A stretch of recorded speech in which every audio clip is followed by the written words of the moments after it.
Muy bien. Ok, ¿están listos para aprender? Pues yo estoy listo para enseñar. Vamos a ver. Pero preparando el mensaje de hoy, yo estaba recordando y pensando en nuestro crisol. De hecho, el crisol es algo del Río Internacional. Lo hemos hecho por más de 10 años, donde hombres van al bosque y por 7 días y 7 noches no comen cosa alguna.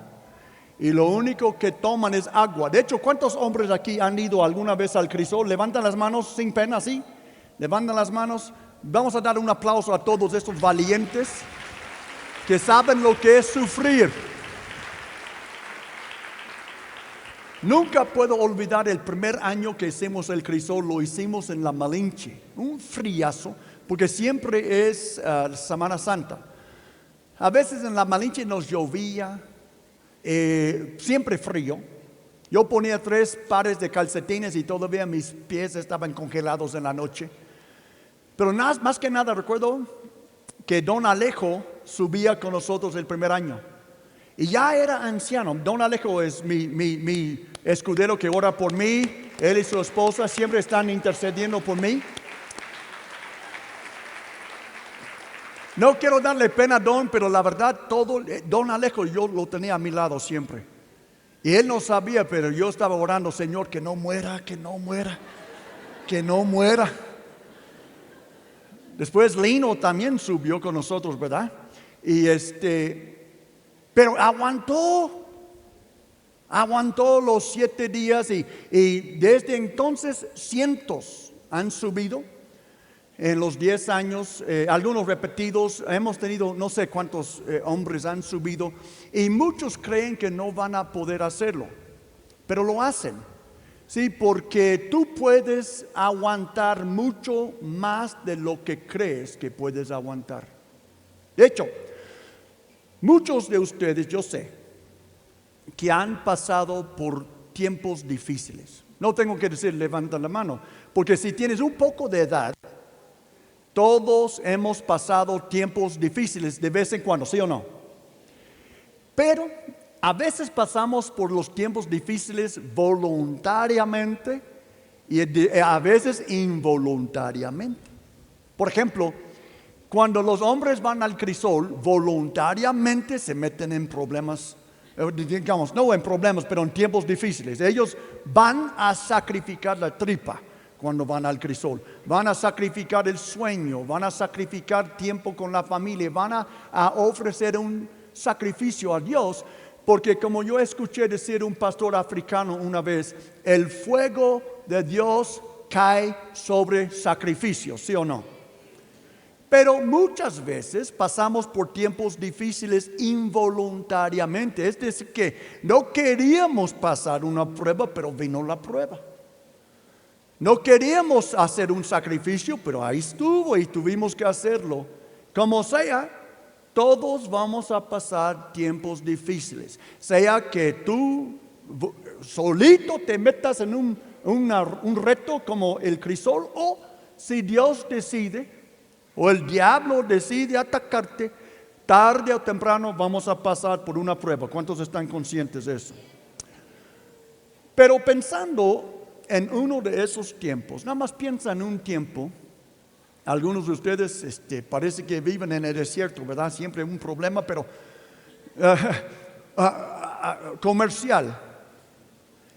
Los desiertos espirituales deben de ser temporales, no permanentes. No construimos en el desierto, vivimos en tiendas de campaña. Construimos en la tierra prometida donde fluye leche y miel, ¿sí o no? Entonces no te quedas en el desierto. Pero piensa en un desierto, un tiempo difícil que tuviste que pensar. Y yo te quiero hacer 3 preguntas para reflexión. Cuando terminaste tu tiempo de prueba, ¿experimentaste derrota o victoria? Nada más piénsalo. Porque es el uno o el otro. Nadie se queda igual. Después de un tiempo de prueba, o vas a salir más victorioso o más derrotado. Después de tu prueba, experimentaste crecimiento o retroceso, el uno al otro. Nadie puede decir, no, yo soy igualito que antes que pasé la prueba. Así no funciona. ¿Sí? O creció tu fe después de la prueba, o creció tu incredulidad. Apenas estaba hablando con mi esposa. Nosotros, pues nuestra vida es el ministerio, nuestra familia. Y estamos hablando de una fenómeno. Mi esposa me estaba haciendo una observación que para mí era muy interesante. Estamos hablando de una persona que no está aquí, entonces no mires a nadie, pero estamos hablando de una persona que está luchando con su fe. Está luchando con su fe porque suponemos que esta persona conocía a alguien que intentaba ejercitar su fe, pero en fin de cuentas murió enferma la persona. Y entonces le está costando a la otra persona creer en Dios. Y la observación de mi esposa es, ¿cómo es posible que a veces los cristianos, cuando las cosas no salen como creemos, perdemos fe en Dios, pero no perdemos fe en los médicos que tampoco pudieron hacer nada? Piénsalo. Es decir que la gente dice, pues yo oré por mi tía y Dios no la sanó, pero no han perdido nada de fe en los médicos, solo perdieron fe en Dios. Dios es digno de confianza si tú entiendes tu situación o no. Dios es digno de confianza. Amén. Y no estoy hablando contra los médicos, tengo amigos médicos. Estoy diciendo, si voy a perder fe en alguien, va a ser en el hombre, no en mi Dios. En la ciencia, no en mi Dios. En el conocimiento popular, pero no voy a perder confianza en mi Dios, porque mi alma depende que yo confíe en Él. Amén. Es decir que cómo voy a terminar la eternidad depende de mi fe en Dios, no mi fe en el sistema, no mi fe en los hombres. Y Dios nunca dijo que si tú aceptas a Jesús que vas a vivir en una cama de rosas. Dios nunca dijo que si tú y yo aceptemos a Jesús que nunca vamos a tener otro problema. Jamás Dios ha dicho eso, y por eso estoy predicando este mensaje. Ahora, hoy vamos a hablar del rey David. Nos toca el rey David, y la vida del rey David es tan grande, hay tanto que aprender, que yo estaba orando, Señor, ¿qué enseño a tu pueblo sobre una vida tan grande como es el rey David? Y me vino a mi mente una historia de cuando David y sus hombres sufrieron una desgracia enorme. David estaba perseguido por Saúl, el rey, por aproximadamente 10 años. Es decir, por 10 años él era como fugitivo. Y en algún momento en estos 10 años, David decidió establecerse en un pueblo que se llama Ziklag. ¿Pueden decir conmigo Ziklag? Parece como ruso o algo, ¿verdad? Pero Ziklag.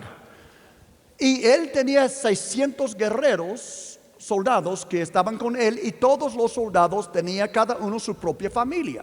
Entonces tenían sus esposas, tenían sus hijos. Y entonces David los estableció en este pueblo, pero David y sus hombres, David decidió salir a hacer guerra. Y llevó todos sus hombres, no dejó a nadie para proteger a la gente.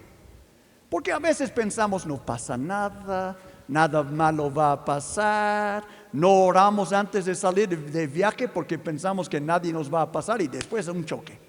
Sí. Y David pasó un tiempo así, salió muy confiado, dejando a sus mujeres y hijos y ancianos desprotegidos. Y vamos a ver lo que pasó.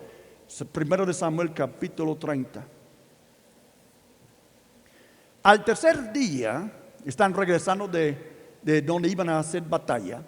David y sus hombres llegaron a Ziklag, el pueblo donde estaban sus familias. Pero se encontraron con que los amalecitas, esos eran unos rete malos, habían invadido la región del Negev, y que luego de atacar e incendiar a Ziklag, habían tomado cautivos a las mujeres y a todos los que estaban allí, desde el más grande hasta el más pequeño. Todos los guerreros estaban afuera. Sin embargo, no habían matado a nadie. Cuando David y sus hombres llegaron, encontraron que la ciudad había sido quemada y que sus esposas, hijos e hijas habían sido llevados cautivos. David y los que estaban con él se pusieron a llorar y a gritar hasta quedarse sin fuerzas. ¿Se imaginan eso? Estás hablando de unos guerreros estilo Rambo estos. Y aún así lloraron y gritaron, porque los orientales se expresan pero fuertes cuando están en luto. Y entonces estaban llorando y gritando hasta perder las fuerzas. También habían caído prisioneras las dos esposas de David. Entonces no vayas a comenzar a pensar cosas, porque hoy solamente puedes tener una. Con esta sufres suficiente. Nada más una. No quieres dos suegras, ¿verdad? No, pues no. Entonces David tenía dos esposas en aquel entonces y después tenía más, pero en fin, dos esposas, y la Biblia menciona que hasta ellas llevaron. Versículo 6, David se angustió, pues la tropa, 600 guerreros, la tropa hablaba de apedrearlo, es decir, matarlo a piedras. Y es que todos se sentían amargados por la pérdida de sus hijos e hijas. Pero cobró ánimo y puso su confianza en el Señor su Dios. Me gustaría que ustedes dejaran conmigo esta última oración. Pero cobró ánimo y puso su confianza en el Señor su Dios. Ahora, quiero mostrarles dos otras maneras que esto se traduce.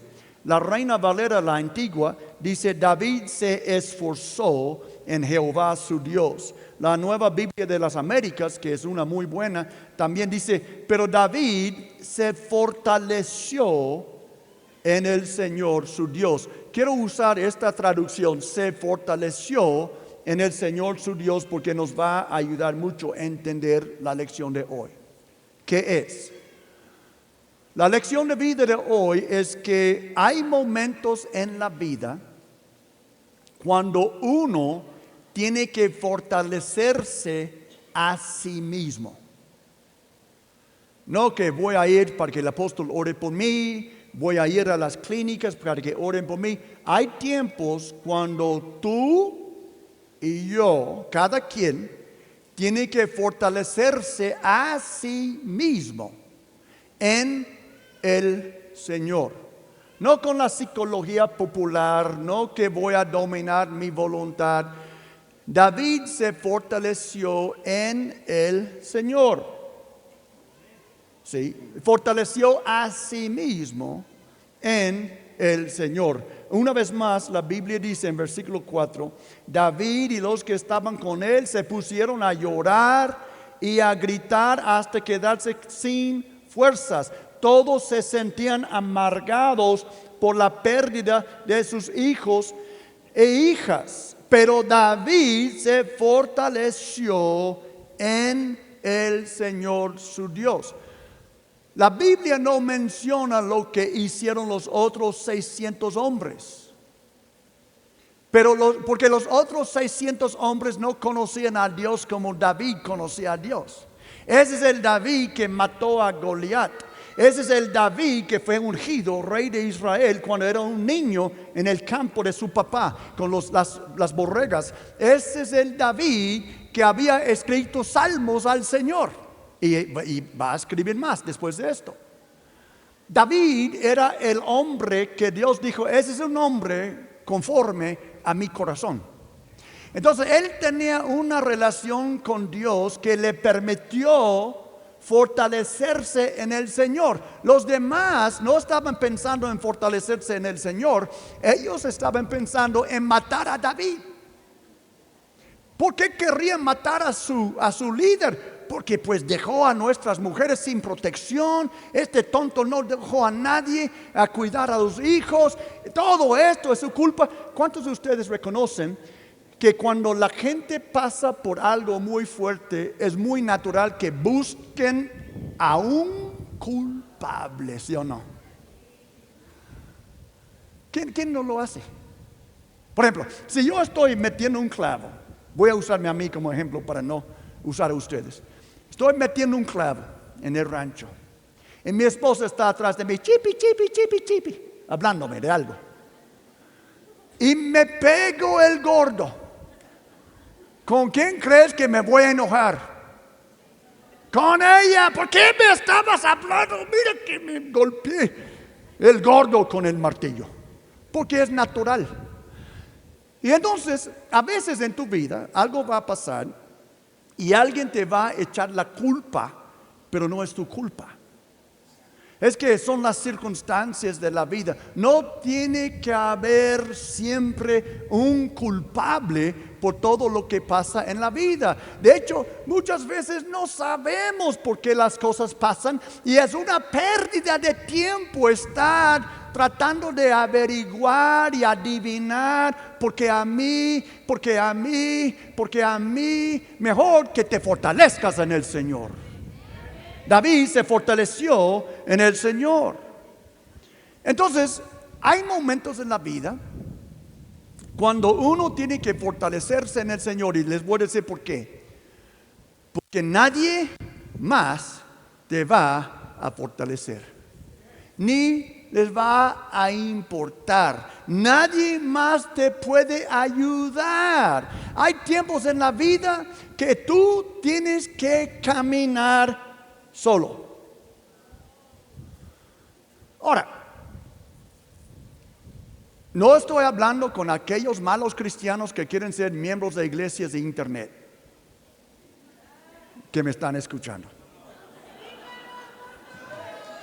Sí, no, ese es bien chafa. Esa es iglesia chafa. No. La iglesia del Señor Jesucristo se forma con cuerpos calientitos como los que estoy viendo. Con gente que respira, con gente que molesta, con gente que toca, con gente que contesta, con gente que opina, que gente buena y gente mala, todo hay, pero la iglesia es de personas, amén, es de personas, no de internet. Si me estás escuchando y tú crees que eres un buen cristiano y no quieres congregarte, te informo que eres un mal cristiano.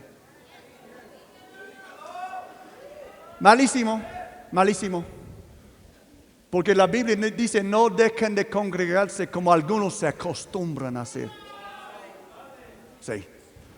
Entonces, este es comercial, nada que ver. Entonces, yo no estoy promoviendo que tú puedes tener tu religión privada, que tú puedes tener tu propia relación con Dios, que si solo Dios me puede ayudar, entonces no necesito mis hermanos. Siempre vas a necesitar tus hermanos, pero así es como funciona la vida. A veces Dios te pone, o la vida te pone en tu propio Getsemaní.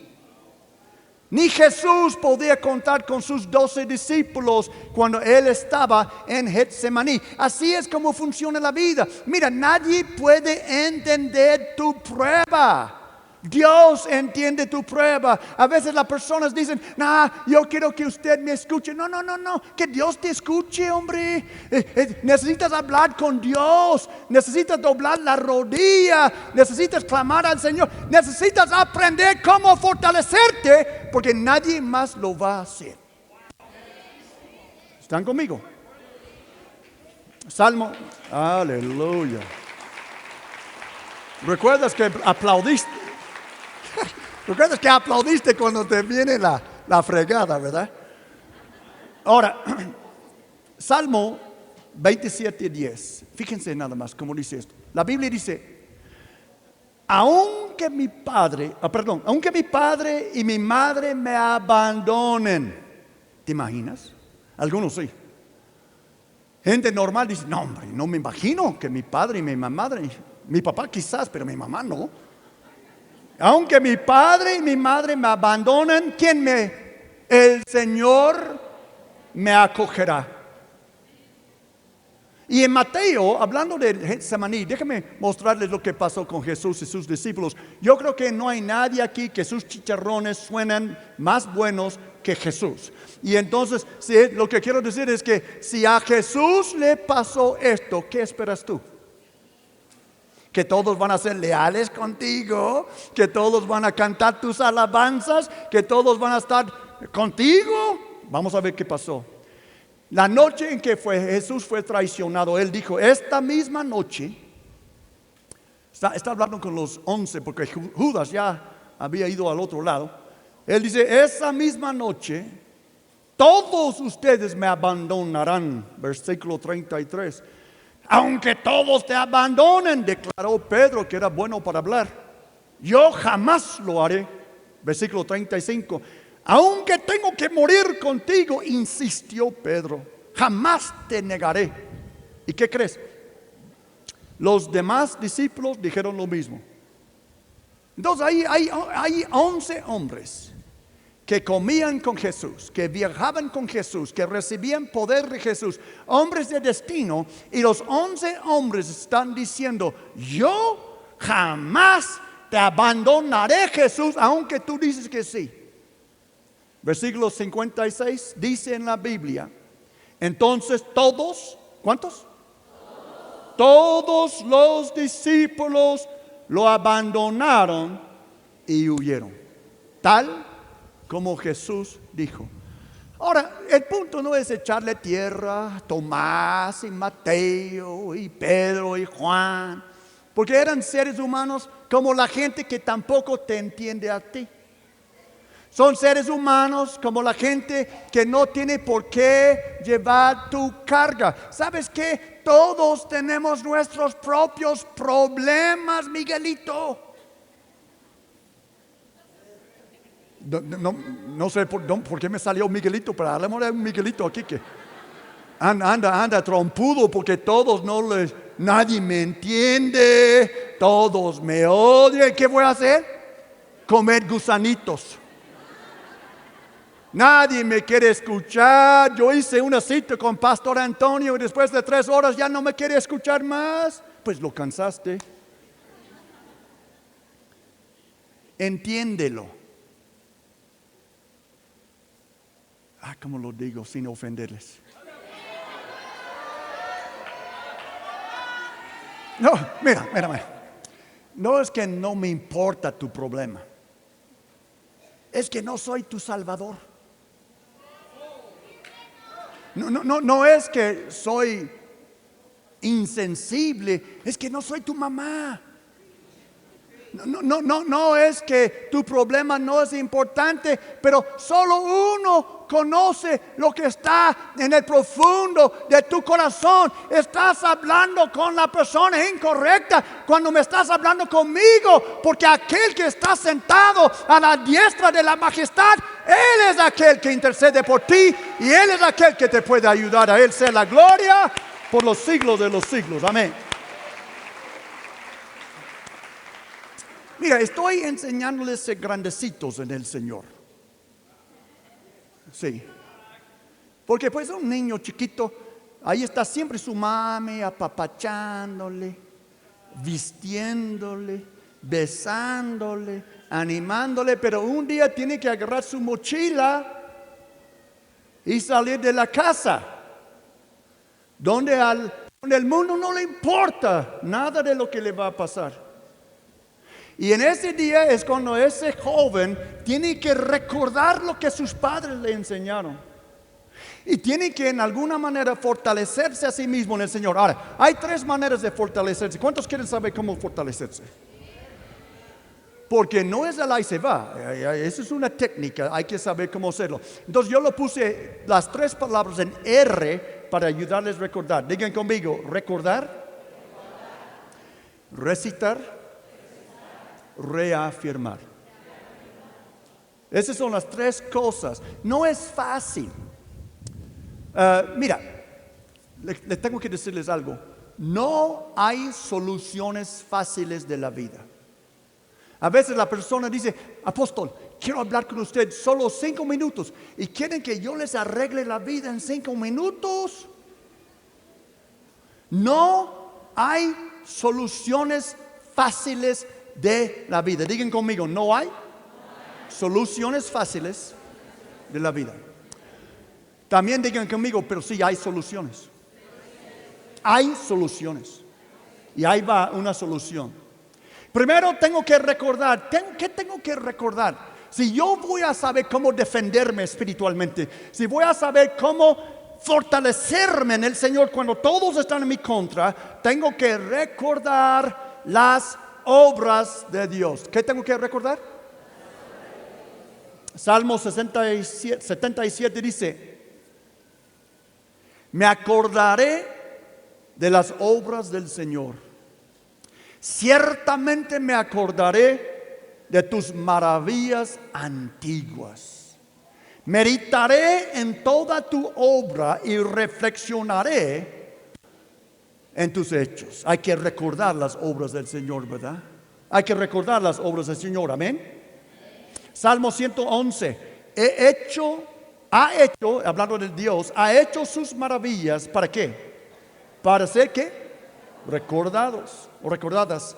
Clemente y compasivo es el Señor. Entonces, mira, hay 2 maneras de recordar las obras del Señor. ¿Cuáles obras? ¿Cuáles obras tengo que recordar? Primero, debo de saber lo que Dios ha hecho en la Biblia. Por eso hay que leer la Biblia. Hay que conocer las historias de David y Goliat, como Dios liberó a David. Hay que conocer todas las historias de la Biblia donde Dios milagrosamente liberó a su pueblo. Ese es recordar las obras del Señor. No solo esto. Hay un dicho que me gusta mucho que dice, la profecía de uno,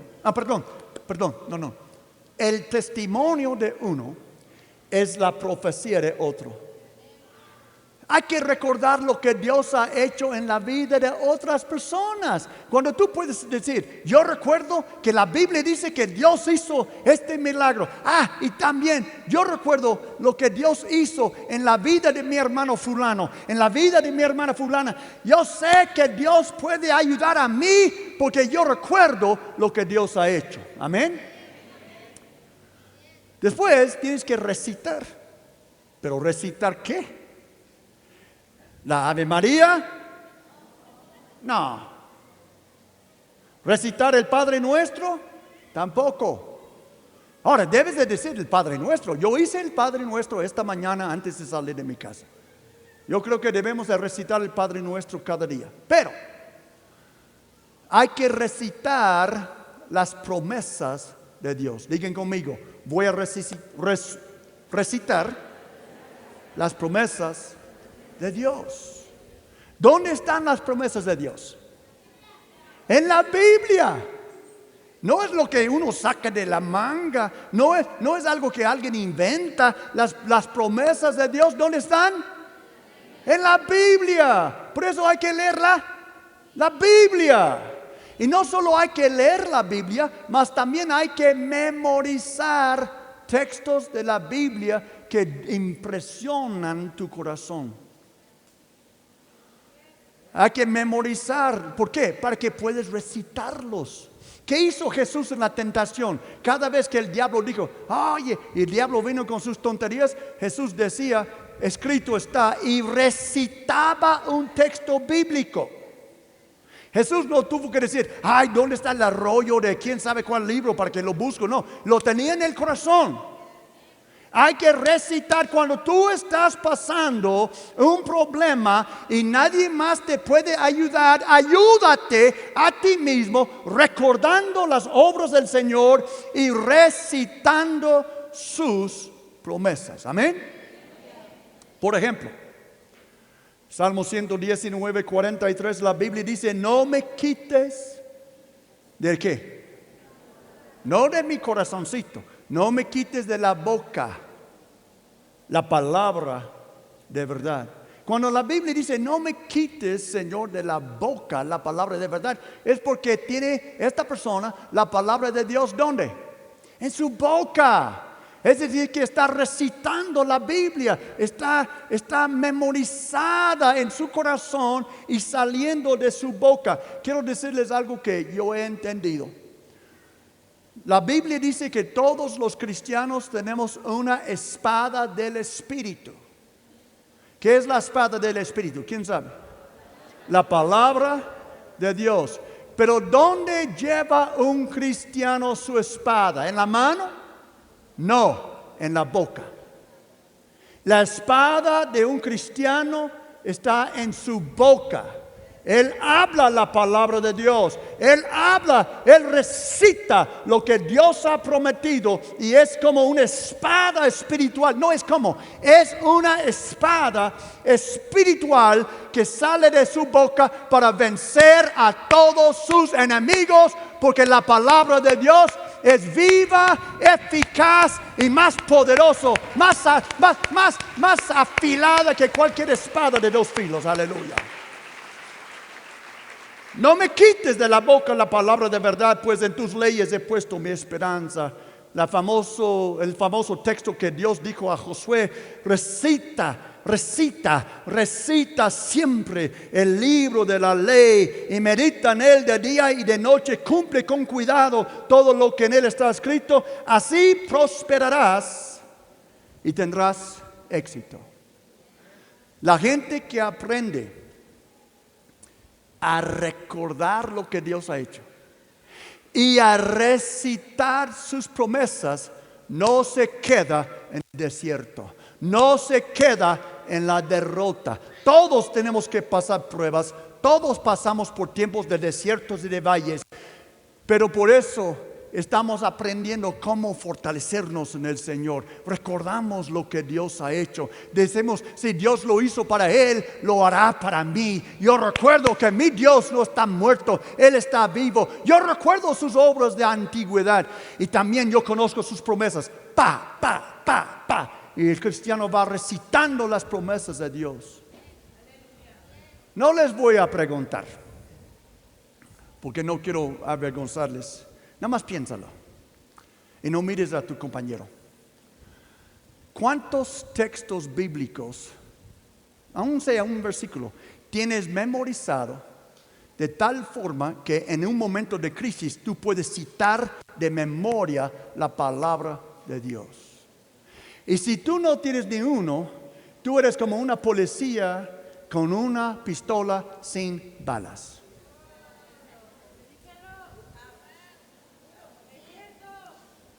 Sí, cuidado, diablo, tengo una pistola. Y el diablo dice, pero no tienes balas, tonto, porque no memorizaste la Biblia. Sí, pues, ¿para qué sirve una pistola sin balas, hermano?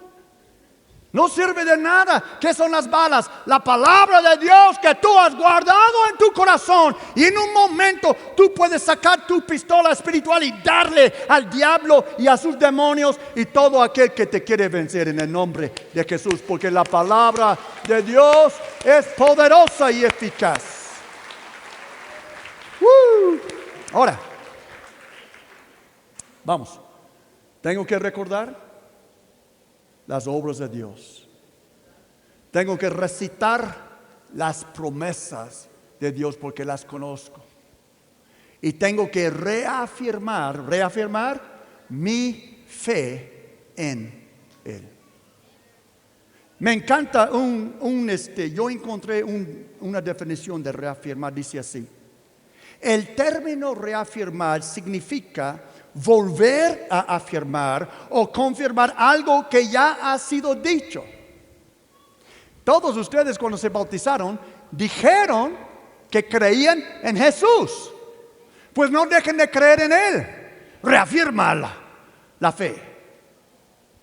Implica una acción de reforzar una idea, creencia, compromiso o declaración, dándole mayor énfasis o claridad. Déjame decirlo de otra forma. ¿Qué es reafirmar mi fe en Dios? Es recordar y recitar hasta que salga del desierto. Ay, hermano, ¿todavía estás creyendo? Claro, reafirmo mi fe en Él. Sí, no es que, no, si tú me dices, ay apóstol, es que yo estaba orando y pidiendo a Dios un milagro y yo memoricé tal texto y lo cité 10 veces y no pasó nada, pues recítalo 100 veces entonces. Todavía no ha pasado nada, pues recítala 1000 veces, hombre. Recítala hasta que vayas a la tumba, porque no son los que tiran la toalla los que ganan, no los que se dan por vencidos que se ganan, son los que se reafirman su fe en Dios hasta el final que ganan. Amén. Recítalo, reafírmalo, reafírmalo, reafírmalo. Cada vez que tomamos la Santa Cena, que vamos a hacer en unos minutos, cada vez que tomamos la Santa Cena, estamos reafirmando nuestra fe.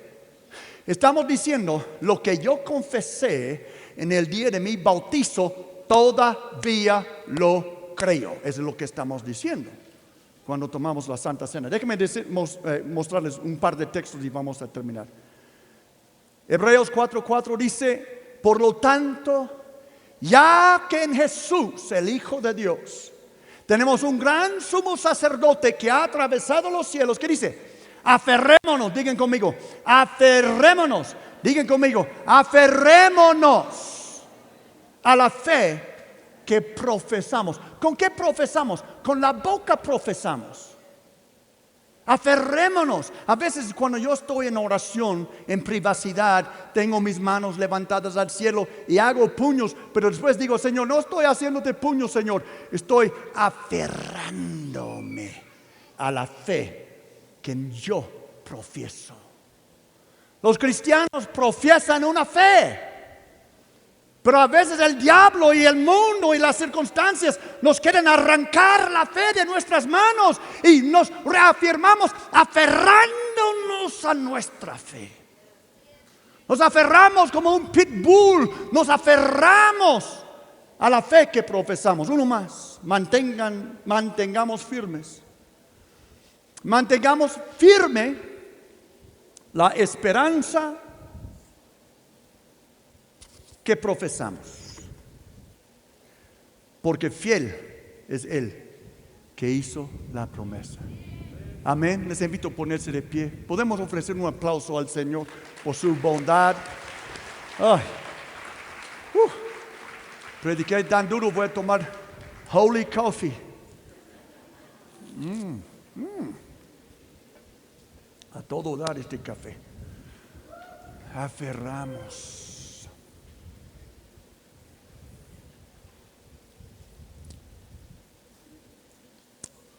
Parte de reafirmarte en la fe. Parte de esto, reafirmar tu creencia en Dios, es que tienes que hablar a solos. ¿Hay alguien aquí, loquito, que habla a solas? Yo también, yo hablo a solas. No es locura hablarte a solas, es locura cuando te comienzas a contestar quizás, ¿verdad? Pero una manera que me reafirmo mi fe es que me hablo. ¿O no hizo esto David en Salmo 103 cuando él dijo, alaba alma mía al Señor? Alabe todo mi ser su santo nombre. Alaba alma mía al Señor. No olvides, alma mía, estoy hablando conmigo, ninguno de sus beneficios. Amén. Me reafirmo mi fe cuando miro en el espejo y me declaro lo que Dios ha dicho y no me rajo. Me reafirmo en la fe cuando nadie más me anima, pero yo me miro en el espejo. Me digo, Randy, cuando tu padre y tu madre te abandonen, el Señor te recogerá. No te rajes. Un gran teólogo, Charles Spurgeon, un británico, hace un par de siglos, dijo eso. Algunas de las mejores prácticas del mundo son las que un hombre tiene consigo mismo. Aquel que habla con todos, menos consigo mismo, es un gran tonto. Ay, apóstol, quiero hablar conmigo. Háblate. No necesitas hablar conmigo, necesitas hablar contigo. Necesitas hablar con tu alma. Necesitas hablar con tu corazón. Primero habla con Dios y establece lo que necesitas hacer. Después mírate en el espejo y habla a la persona cuál es tu problema. La persona que quiere tirar la toalla, la persona que quiere culpar a los demás, las personas que quiere que alguien le escuche. Háblate con la palabra de Dios. Háblate, que de tu boca salga una espada afilada de dos lados. Que la palabra de Dios salga de tu boca con poder para cambiar tu situación. Dios contigo, amado. Dios contigo. No yo contigo. No nadie más contigo. Dios contigo. Digan conmigo. Dios conmigo. Dios conmigo. Dios conmigo.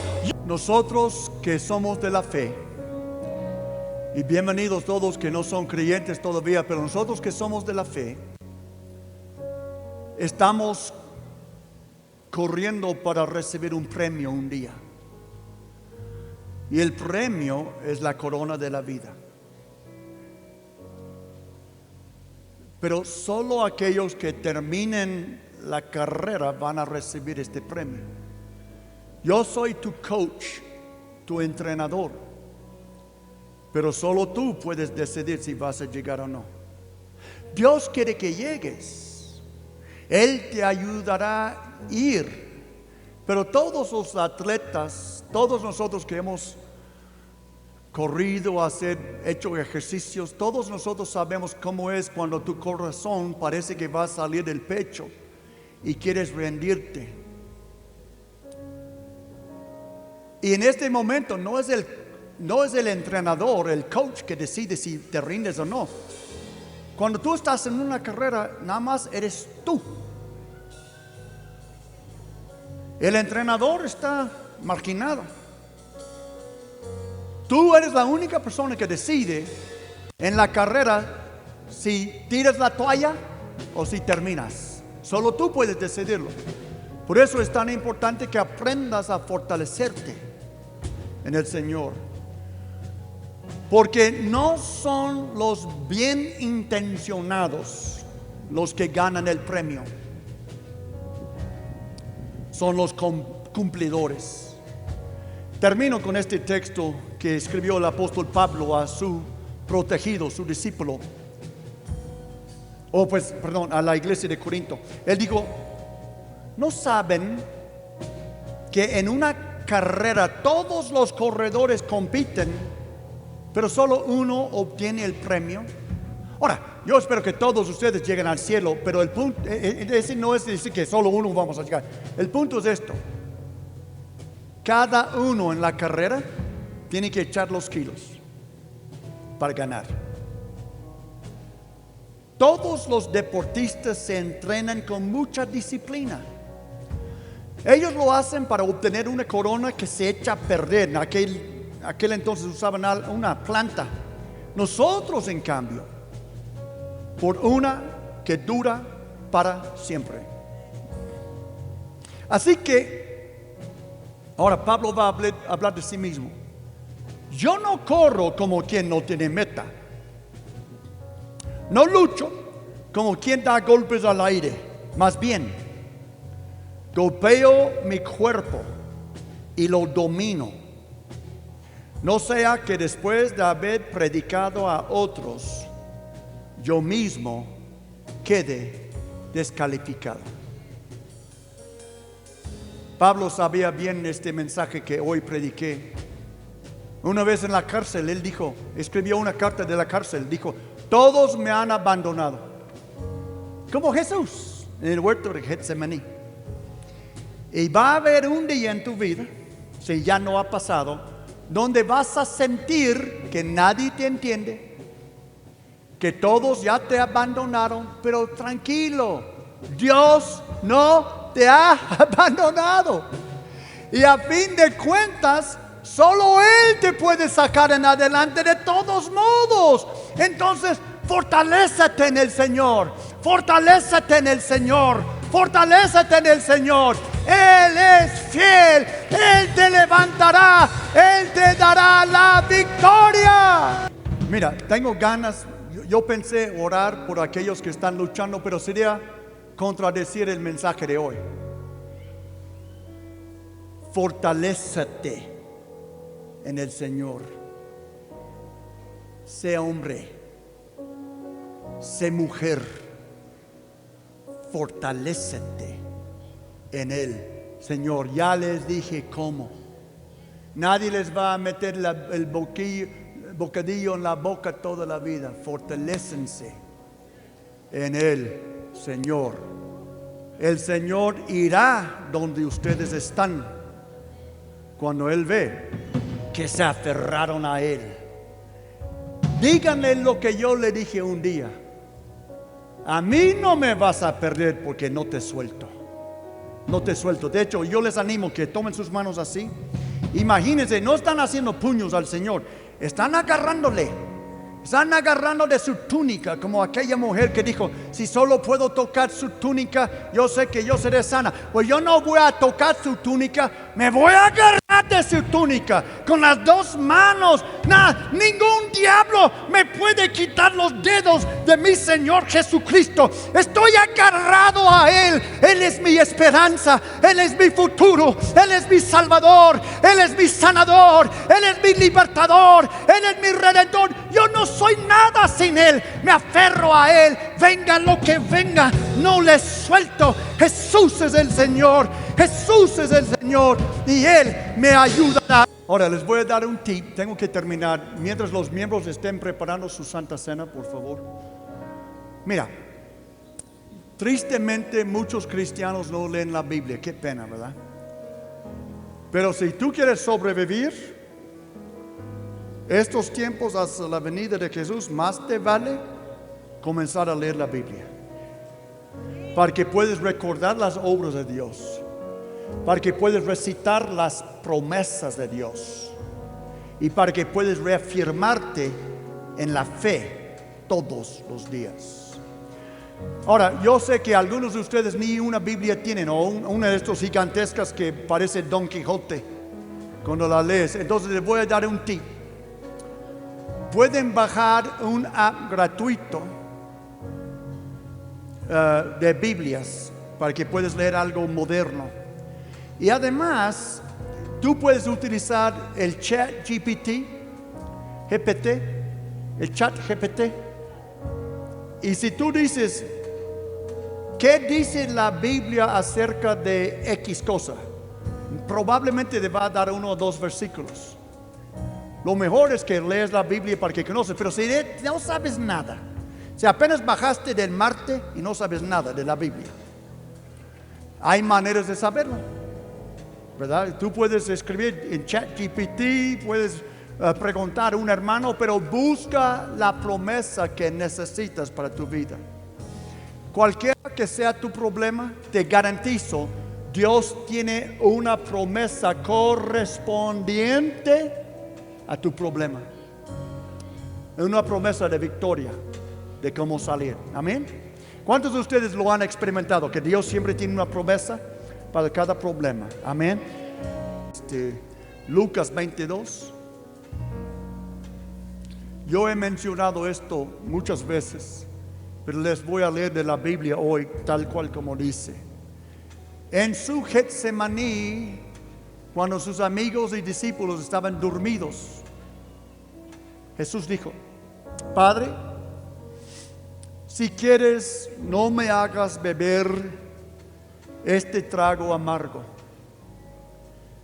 pero no se cumpla mi voluntad. ¿Cómo necesitamos aprender a decir eso, verdad? Pero no se cumpla mi voluntad. ¿Sabes lo que te ha metido en tantos problemas? Haciendo tu voluntad. Que no se cumpla mi voluntad, sino la tuya. Entonces se apareció un ángel del cielo para fortalecerlo. Pero como estaba angustiado, se puso a orar con más fervor. Yo no sé lo que dijo el ángel. Puede ser que el ángel le dijo a Jesús: tranquilo, No, Jesús le dobló sus fuerzas. Sí, porque Jesús sabía cómo fortalecerse en el Señor. No es fácil, pero es posible. Se puso a orar con más fervor y su sudor era como gotas de sangre que caían a la tierra. Sangre. Jesús sudó sangre para alcanzar tu salvación, aún antes de ir a la cruz, aún antes de ser latigado, abofeteado, clavado a una cruz, en su lugar donde nadie más podía ayudarle, sino un ángel que el Padre envió. Él sudó sangre. Él sudó sangre. Amado, yo no quiero que nadie aquí tiene que sudar sangre, pero tienes que estar dispuesto a hacer algo para ganar la victoria. Aguantar, fortalecerte en el Señor, no tirar la toalla, no darte por vencido. El reino de Dios pertenece a los violentos, que lo agarran, que se aferren, que no se rindan. Yo espero que ustedes lleguen a tener ese carácter espiritual, para que cuando suene la trompeta sean reunidos con el Señor Jesucristo. Dios tenga piedad de nosotros y nos bendiga.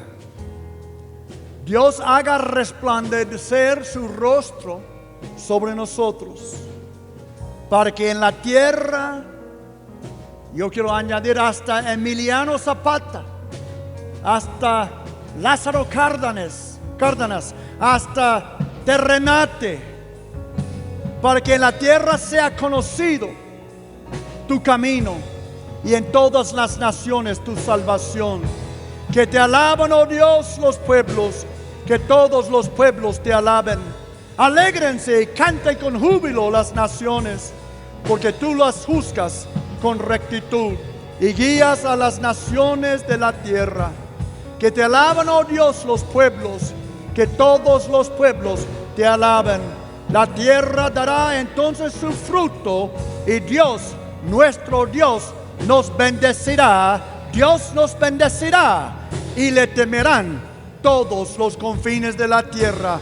Así es y así será, en el nombre sobre todos los nombres, en el nombre del Señor Jesucristo. Amén y amén. Que Dios bendiga a su pueblo mexicano.